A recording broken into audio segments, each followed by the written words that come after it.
السلام علیکم ورحمت الله وبرکاته. د اکسل 2040 عملي زده کړې ته ګرانو دوستانو او مینوالو ښه راغلاست. په دې هیله چې جوړ او روغ به اوسئ. نن د درس 9 ورځ ده. را به شو دا ورکبوک به خلاص کړمه. که چیرې تېره ورځ موږ په ډیټا ولیډیشن باندې یو څه خبرې وکړلې، موږ په هول نمبر باندې خبرې کړي، خو خیر بیا یې هم زه تکراروم. اول راشو هو اني نمبر څه معنی؟ یعنې هیڅ قانون مه ورکوه. ډیټا ولیډیشن څه معنی؟ شرط گذاري، یعنې هیڅ قانون مه ورکوه، شرط موږ ده. اني نمبر اني ولیو یعنې هر څه قبول کړي، او هول نمبر یعنې دغه نمبر زه درته لیکمه د دې نمبر ترمنځه کار وکړي. مثلا زه دلته یو لیست دلته دا ځای زه انتخابوم او ورته وایم چې دلته چې زه کوم نمبر لیکمه دا ځای زه انتخابومه. را به شمه ډیټا ته، دلته ډیټا ولیډیشن ته ورته وایم چې هول نمبر مینیمم یې څو اوسي؟ یو اوسي، او ماکزیمم یې 500 اوسي. دا به زه اوکې کومه. که چیرې زه دلته یو لیکمه قبولوي، که چیرې 500 لیکمه قبولوي، خو که چیرې 501 لیکمه نه قبلوي، ځکه موږ ورته ویلي دي چې دلته زه کوم عدد چې لیکمه له 1 نه تر 500 پورې اوسي. بیا به راشم ډیټا ولیډیشن ته، په دې باندې پوه شو انشاءالله. راځو ډیسیمل ته. ډیسیمل څه معنی؟ یعنې اشاریه. که چیرې دا ځای زه انتخاب کړم ورته ووایم چې دلته داسې یو عدد زه ولیکه چې د اشاریه ولري او د چې ترمنځ اوسي، زه ورته وایم چې د 1.99 نه تر 10.99 پورې. اوکې کمه. زه اوس ورته لیکمه 2 قبول به یې کړي، 3 قبول به یې کړي، 4 قبول به یې کړي، 1.99 ورکړم قبول به یې کړي. که ورته وایم چې 10.99 قبول به یې کړي، که چیرې ورکړم 11 قبول به یې نه کړي.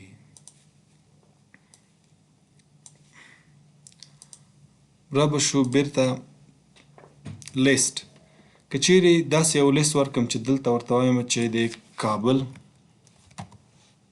کامه لوګر کامه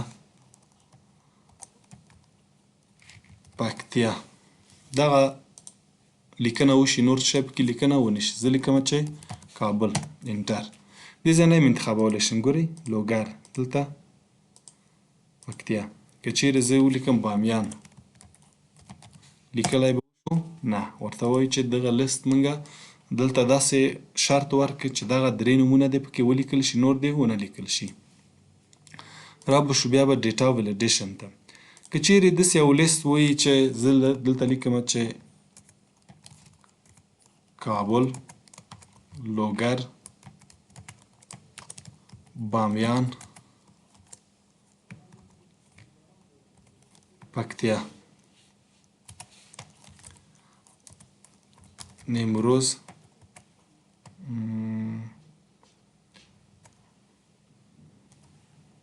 لیکم چې فراه بادغیس. داسې یو لیست غواړم چې دغه لیست دی دلته قبول شي، نور دی قبول نشي. څه کار به کوم؟ ښه، دا ځای به زه انتخاب کړم، دا ځای زه ورته وایم دغه لیست دلته به یې زه آل بارډر کړم چې تاسو صحیح پې پوه شئ. ورته وایم چې دغه لیست کې دغه ولایت دی قبول شي، نور دی قبول نشي. دا به زه سلیکټ کړم، دلته به ډیټا ته لاړ شم، ډیټا ولیډیشن ته به لاړ شم، دلته به ورته وایم چې لیست. یو خو دا چې دلته مونږ لیکله، که چیرې تیار دلته لیست وي دا به زه انتخاب کړم، دا به اوکې کړم. ګورئ داسې اسانه شه. اوس دلته زه کلیک کړم، ګورئ دا لیست راغی، لوګر بامیان هر یو چې کلیک کوئ. که زه داسې یو ولایت ولیکم چې دې لیست کې موجود نه وي، هغه به نه لیکل کېږي. لیکم چې جلال آباد، لیکل کېږي؟ نه لیکل کېږي. که چیرې لوګر لیکم هغه به لیکل کېږي. بعد له دې نه به بیا ډیټا ولیډیشن ته راشو. دلته به زه دا کلیر آل کړم. بل شی ده ډیټ ده.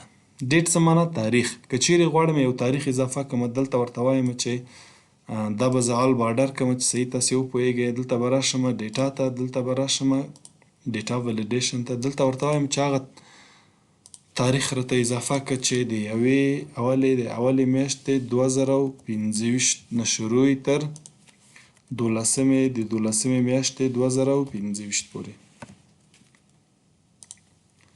دلته اوس زه لیکم د 5مې میاشتې 6 تاریخ 2025 لیکل کېږي و ځکه 2025 ماینځ کې ده. او که زه ولیکم چې 4مې 2026 لیکل کېږي؟ نه لیکل کېږي ځکه تاریخ مو ورکړه چې د اولې میاشتې د 2025 نه تر 12مې میاشتې د 2025 پورې دلته کار کوي او نور دې ونه کوي.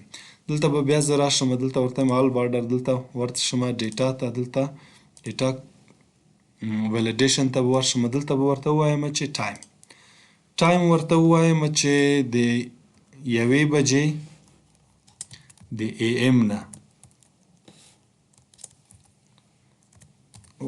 تر 5 بجو د AM دلته ټایم ور اضافه کړی شي.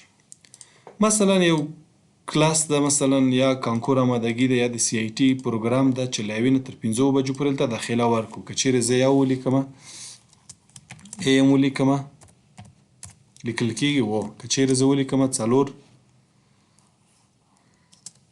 AM لیکل کېږي و. او که چیرې 5 ولیکم لیکل کېږي و. که چیرې 6 ولیکم لیکل کېږي نه لیکل کېږي. نو مونږ وپوهېدلو په دې باندې چې که چیرې دلته داسې یو ټایم ورکړو چې د دوو ترمنځ اوسي. ګورئ دلته ټایم چې زه انتخاب کړم، ګورئ بټوین د دوو ساعتو ترمنځ دلته لیکنه وشو کوئ، نور لیکنه ونه شو کولی. همدا رقم بل راځو، ګورئ ټکسټ لینث ته. که چیرې زه دا ځای انتخاب کړم، دا ځای ورته وایم چې دلته داسې توري دې نوشته شي چې یا داسې کلمې دې نوشته شي چې هغه څو دانې یو توري نه تر 5 توري اوسي پکې. زه لیکم کابل لیکل کېږي و ځکه 5 توري ده. که زه لیکم چې بامیان څو توري ده؟ 6 توري ده، نه لیکل کېږي. نو دا و څه و؟ ټکسټ لینث و. بل به راشو، ګورئ که چیرې زه دلته ورشم، ګوره انپوټ مسیج او ایرور الرټ. ګوره انپوټ مسیج کې که چیرې مونږه دلته تاریخ ورکړی، دلته ګورئ دلته و چې زه دلته لیکم چې پاکستان لیکم، لیکل کېږي؟ نه لیکل کېږي. دغه مسیج غواړم چې زه یو بل شی ماته ولیکل شي. دلته به راشم، دلته ګورئ انپوټ مسیج، دلته به نوشته کړم شی attention توجه، لیکم چې please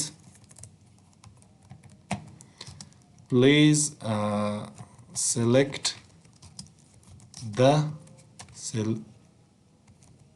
selected value. اوس چې زه دلته ګورئ دا مسیج ده که نه، ګورئ چې کله زه دلته راشم، ګورئ دلته ماته وایي چې please select the selected value. دا یو راهنمایي ده ماته کوي. کله چې زه دلته یو شی اضافه کوم، دلته ماته یو راهنمایي کوي. بل که چیرې دلته مونږه نمبر ور اضافه کړو، چې زه دلته لیکم 600، ګورئ لیکل کېږي؟ نه لیکل کېږي. که غواړئ چې دغه مسیج تغییر کړئ، یعنې مونږ ته دې ووایي خو بیا تغییرات پکې راوستی وشو.